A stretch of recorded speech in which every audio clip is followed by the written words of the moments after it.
जहां तक मैं देख सकता हूं मुझे लोग ही लोग दिखाई दे रहे हैं, सर दिखाई दे रहे हैं।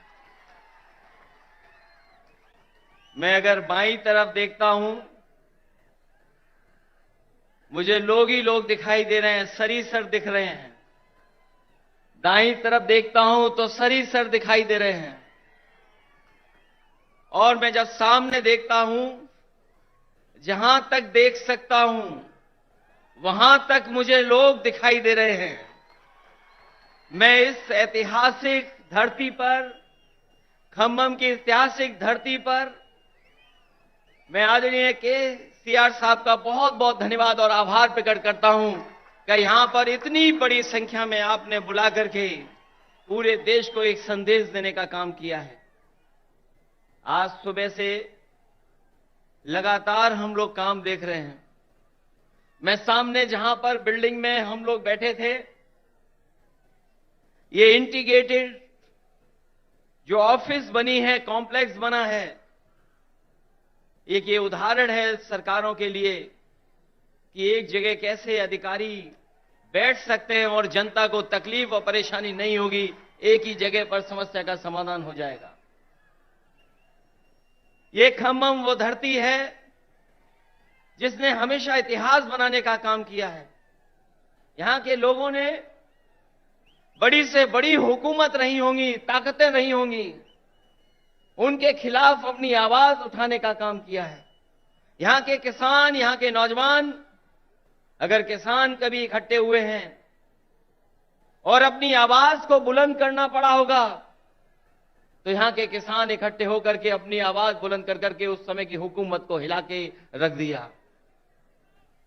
मुझे उम्मीद है कि आने वाले समय में जो हालात हैं देश के,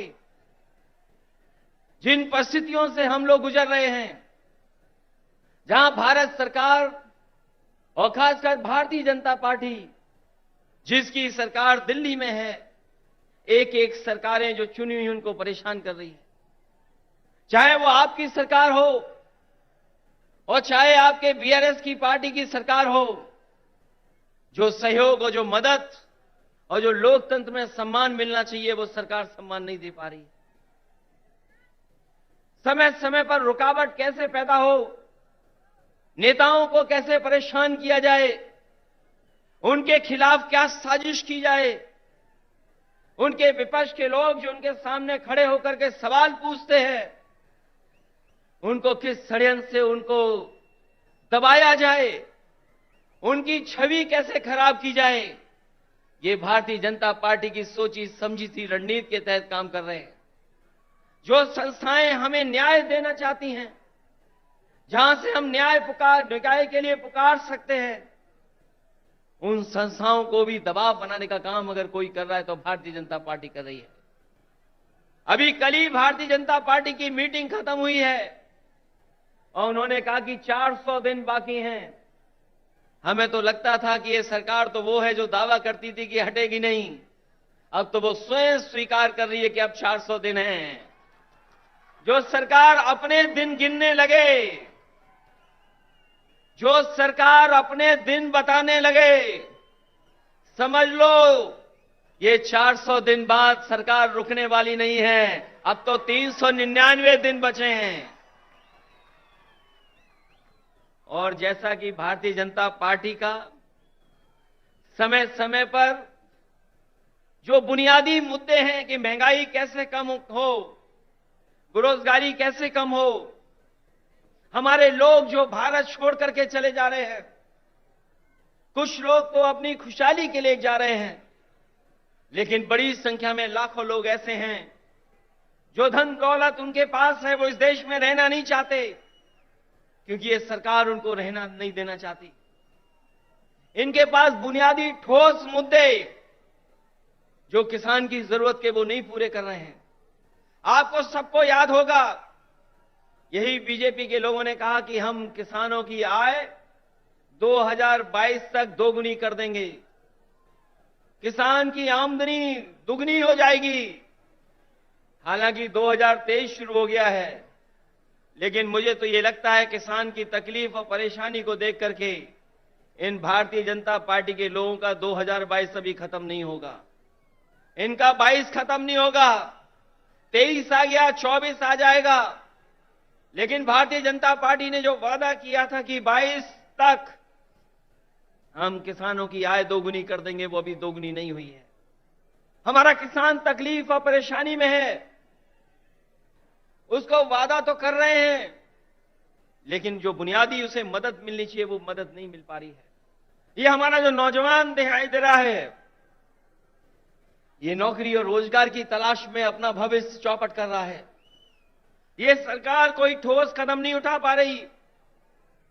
आपका प्रदेश में तो सरकार है जहां मुख्यमंत्री काम कर रहे हैं, लेकिन हम तो अपने प्रदेश में देखते हैं जहां पर बड़े पैमाने पर बेरोजगारी है। जैसे ही चुनाव आ गया है, इन्होंने तय कर लिया है कि जगह जगह इन्वेस्टमेंट मीट करेंगे और इन्वेस्टमेंट मीट के बहाने लोगों को धोखा देंगे। ये प्रचार के माध्यम से धोखा देना चाहते हैं। वैसे तो समय समय पर देश के लोग और देश के जो नेता होते हैं वो G20 की अध्यक्षता कर रहे हैं, लेकिन इस बार इन्हें मौका मिला है अध्यक्षता करने का। मुझे लगता है कि केवल चुनाव के लिए ही प्रचार करेंगे, उसमें कोई ठोस कदम नहीं उठाएंगे। इसलिए आज जब हम इतनी बड़ी संख्या में लोगों के सामने इकट्ठे हुए हैं, जहां मुझे लोग ही लोग दिखाई दे रहे हैं, उनके सामने मैं कह सकता हूं कि अगर तेलंगाना में सफाया हो रहा है बीजेपी का, तो उत्तर प्रदेश भी पीछे नहीं रहेगा। आप अपने प्रदेश से हटाइए, यूपी से हम लोग मिलकर के उनको हटाने का काम करेंगे। हम यूपी वाले यही जानते हैं कि जिन्हें प्रधानमंत्री बनना है वो उत्तर प्रदेश जरूर आते हैं। इसीलिए आपने देखा होगा गुजरात से उत्तर प्रदेश आए।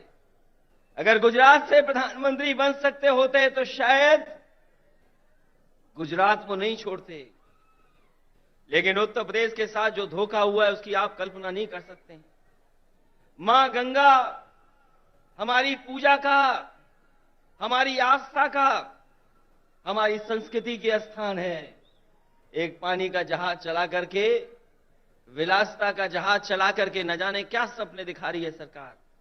और जिस मां गंगा को साफ हो जाना चाहिए था, मां गंगा वैसी की वैसी है, नदी साफ नहीं है, नदी को साफ नहीं कर पाए।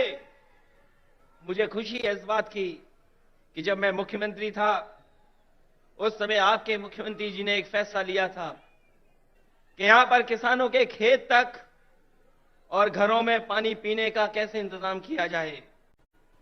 वो जो इंटीग्रेटेड इरिगेशन सिस्टम का आपने शुरुआत की, मैं आपको बधाई देता हूं और जनता को भी बधाई देता हूं, उनका धन्यवाद देता हूं कि आपके प्रदेश से शुरू हुई योजना, जहां पर खेत को पानी, घर में पानी का इंतजाम किया, वही तो भारत सरकार नकल कर रही है। जो आज भारत सरकार नकल कर रही है वो कहीं ना कहीं आपकी देन है। जिस सरकार ने एक उदाहरण पेश किया हो, और न केवल इरिगेशन में और भी क्षेत्रों में, मैं ऐसे सरकार के लोगों को बधाई देता हूं और खासकर मुख्यमंत्री जी को बधाई देता हूं। जहां इतना विकास हो रहा हो, वहीं भारतीय जनता पार्टी के लोग देश को पीछे ले जाना चाहते हैं। उनके मुद्दे, उनके फैसले हमें और आपको पीछे ले जा रहे हैं।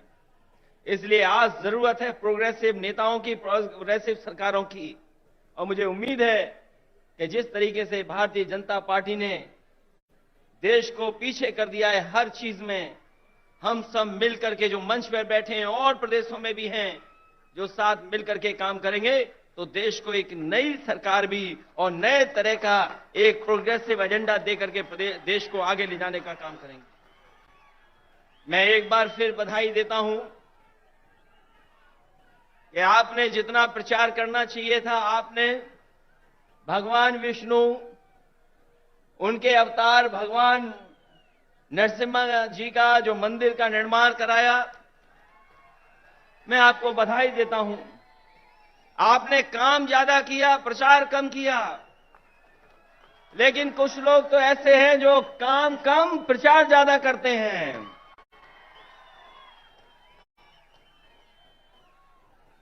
इसलिए अभी अभी हम लोगों ने त्योहार भी मनाया है।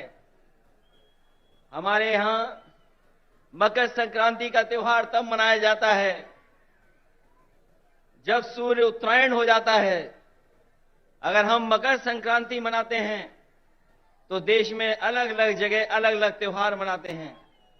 अगर सूर्य उत्तरायण हुआ है तो राजनीति दक्षिणायन चली गई है, और उत्तरायण से अगर कोई चीज शुरू हुई है और अगर दक्षिणायन राजनीति शुरू कर रहा है तो मुझे उम्मीद है कि आने वाले समय में बदलाव देश में आएगा और देश में एक नई सरकार होगी। ये भारतीय जनता पार्टी के लोग नहीं रहेंगे, क्योंकि इनके पास